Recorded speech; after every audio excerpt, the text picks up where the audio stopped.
Hein? Quoi? Charlie, je t'attendais. En fait, j'étais réveillée depuis 1h30. Je savais pas quoi faire. Depuis le matin. T'es prêt,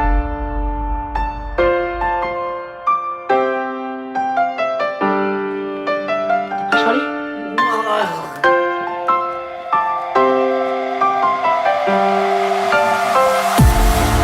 I've been looking for a way out. Holy shit! Running around with my head down, my pride in the ground. They told me I was only burden bound. Regarde, on dirait une invasion de zombies! On dirait une invasion de zombies quoi, regarde! Mais regarde putain, regarde! C'est dingue, c'est dingue!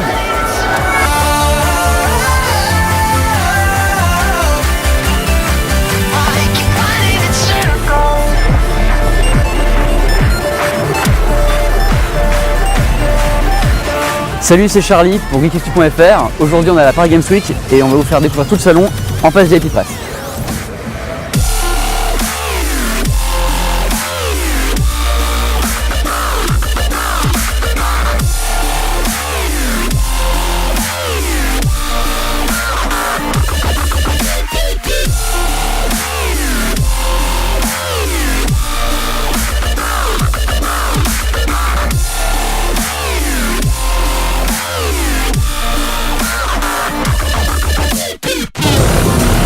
On va à gauche.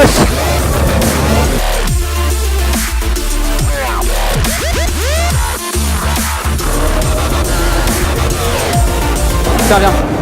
On est en cylindre et c'est un truc de dingue.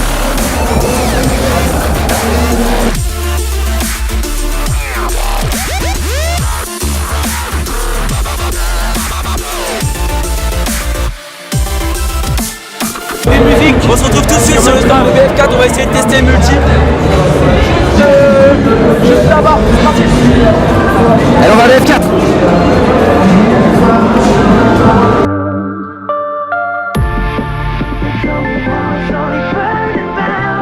C'est assez impressionnant. Hein.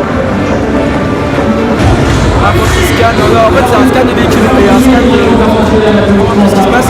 Là regarde, c'est un détecteur de présence ennemie. Le deuxième, c'est un drone, un UAV en fait, qui balance des EMP. Le troisième, c'est un scan, par exemple hop, balance un scan ici. Et là hop, tous les ennemis vont être scannés dans cet endroit là. Je peux demander à une escouade de se déplacer quelque part. On peut renforcer notre escouade.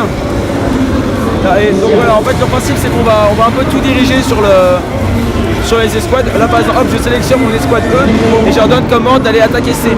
On commande vraiment son équipe quoi, on est le chef. Par exemple là on voit sur le côté il y a un missile ennemi qui a pas tardé à arriver.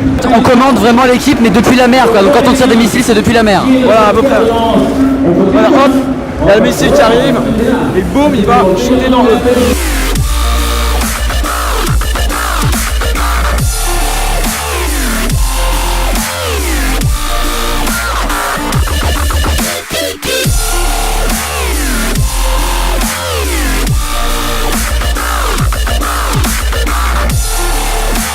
Alors là je viens de défoncer un arbre avec un véhicule, je savais pas qu'on pouvait faire ça. On est sur Xbox One, on est bien sur Xbox One et pourtant les graphismes ne sont pas si bons que ça. Et sur PC, la bêta était magnifique.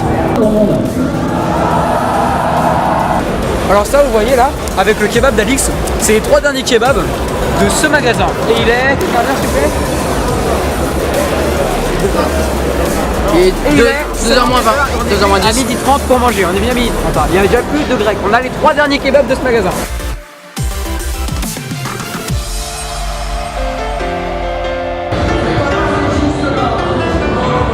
Nanana.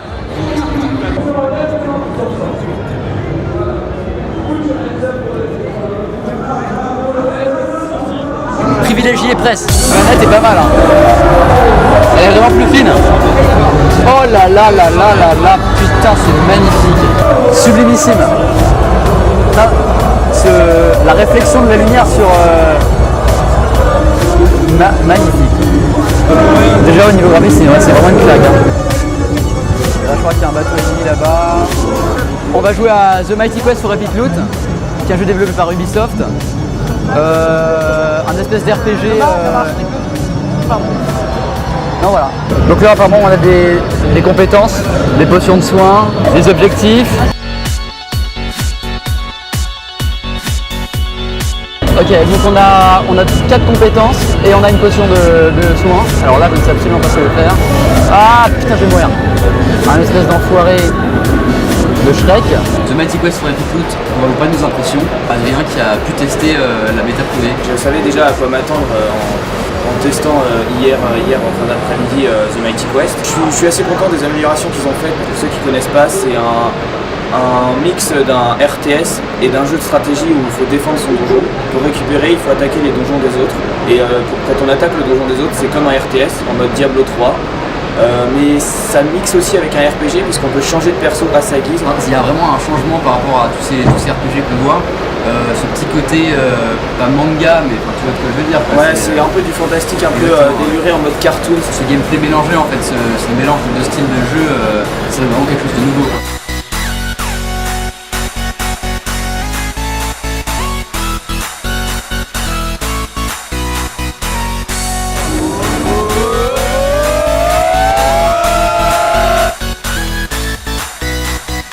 Salut. Ça commence déjà. Ouais, ça commence déjà. On part en freestyle, c'est ça. Alors, juste une petite question direct pour commencer. Les émeutes qu'il y a eu à la Paris Games Week pour les éditions Prestige de Call of Duty, t'en penses quoi? Ce que j'en pense, j'avais envie de dire sans commentaire. Je vais quand même dire ici devant la caméra que je déplore vraiment ce qui s'est passé. C'était quelque chose qui était inévitable. Ça s'est passé, on le sait, avec carrément le stand Call of qui s'est écroulé à Milan. Hein. Là, on savait qu'on allait avoir ce genre d'émeute. Ils l'ont fait. Maintenant, ils assument. Voilà, et sans commentaire. Quoi. Mais c'est lamentable. Ah, je suis sûr. Et t'étais présent sur les autres Paris Games Week? Oui, bien sûr. Et là, c'est vraiment l'année où il ne fallait pas louper la Paris Games Week qui vraiment prend son envol dans toute sa splendeur avec l'arrivée des nouvelles consoles next-gen, bien sûr la Wii U qui est une console next-gen quand même, la Xbox One, la PlayStation 4, des jeux fabuleux, Titanfall, Battlefield 4, Call of Duty Ghost, Mario Kart 8, Nintendo est là bien sûr présent, j'en passe c'est les meilleurs.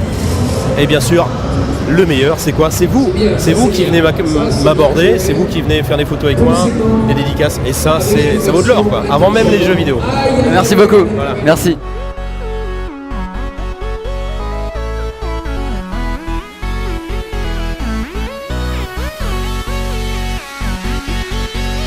Watch Dogs, on n'a pas pu y jouer mais on a eu un gameplay assez impressionnant, de sensations d'immersion complète dans le jeu.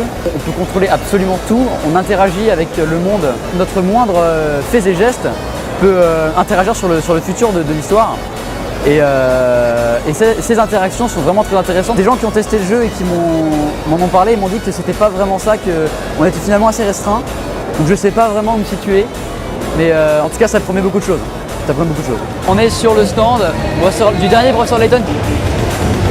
Première énigme, la cour de carburant. Donc en gros... Bon bref, en tout cas ça promet.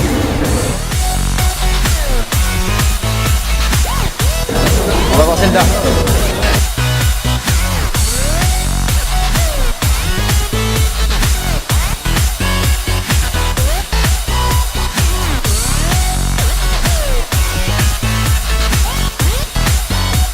Donc je viens de tester Zelda The Wind Waker HD qui est graphiquement sublimissime. Franchement c'est vraiment nostalgique d'y rejouer. Et apparemment il y a plein de nouveautés au niveau du gameplay qui ont été ajoutées grâce à l'utilisation du gamepad.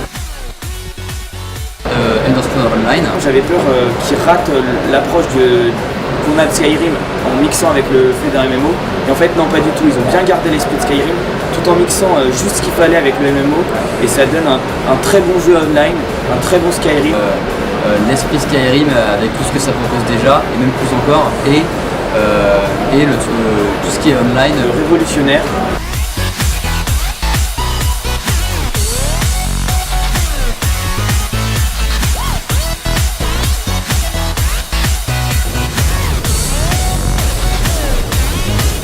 Et merci de nous avoir suivis tout au long de cette vidéo pour geeksactu.fr.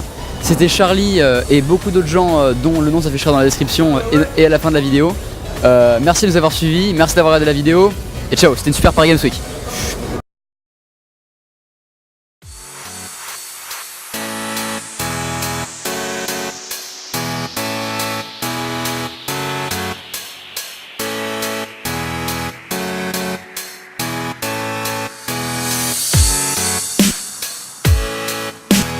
C'est le premier débriefing. Non, on va dire comment. Parce qu'il y a un moment. Ça dit me porte. Non, ça dit pas. Me porte, c'est un présentateur de télé sur France 2 qui avait dit ça, il s'était fait huer. Ouais, tu changes là, tu mettrais ta gueule. On va bien se foutre de ta gueule sur la vidéo. De quoi? On va pouvoir bien se foutre de ta gueule sur la vidéo. C'était gueule, mais j'étais dans mes trucs. Du coup, tu changeras, tu mettras MMO. Ouais, bien sûr, MMORPG. Et donc, c'est la culture de MMORPG. 30 octobre, on va recommencer. Oh non, les gars, ça non, mais c'est